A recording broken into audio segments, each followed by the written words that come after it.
மரத்தை புடுங்குவோமா? என்னங்க பழமரத்தை பிடுங்க போறீங்களா? புடுங்குவோம். ஏழுமா? புடுங்குவோம் புடுங்குவோம். ஏழுமா உங்களால? Out out out. அதே தான் திரும்ப திரும்ப போ. தள்ளுங்க மேலே. தள்ளுங்க. ஏழுமா என்ன செய்றீங்க?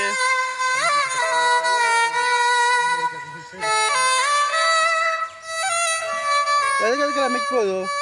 என்ன செய்யற வேலை நடக்குது? போரை போட்டுக்கிட்டீங்கப்பா. போரை எண்ணெய் எல்லாம் அடிக்கணும். போரை போட்டுக்கிட்டீங்க கண்டு கொஞ்சம் சவுத்.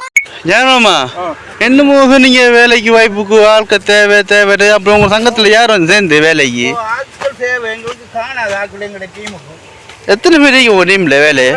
டீம்ல ஒரு 38 பேர் இருக்கு. 38 பேரும் சமாளிக்க எல்லாமே இருக்கு. ஆட்கள் வந்து சேரன்னு சொன்னா வந்து சேரலாம். தலைவர்கிட்ட கேட்டு வந்து சேர்ந்து வேலை செய்யலாம். எங்கே போனாலும் வேலை இல்லாட்டியும் இங்கே நாவக்காட்டில் வேலை இருக்குது எங்கள் டீமில். அப்போ புதுசாக வேலைக்கு போகிறாங்களுக்கு எவ்வளோ சம்பளம்? புதுசாக வேலைக்கு போகிற ஆட்களுக்கு அதே சம்பளம் தான். ஆனால் அவங்கள கொஞ்சம் பழக்கம் எப்படி எடுத்துட்டு அவங்கள கொஞ்சம் நல்ல வேலைக்கு போடுறது. பழக்கிறேன்டா? பழக்கிறேன்னு சொன்னால் நம்ம சொல்லி கொடுப்போம். சொல்லி கொடுத்து அவங்க நல்லா செய்வாங்க. செஞ்சால் அவங்களுக்கு கொஞ்சம் முதலிடம். நல்லா செய்வாங்களா வேலை? பழகி கொடுத்தா செய்வாங்க. எல்லாம் பழக்க கொடுக்கணும். பழகிட்டு கொடுக்கணும். இதுக்குள்ளே நான் எப்படி வேலை செய்கிறேன்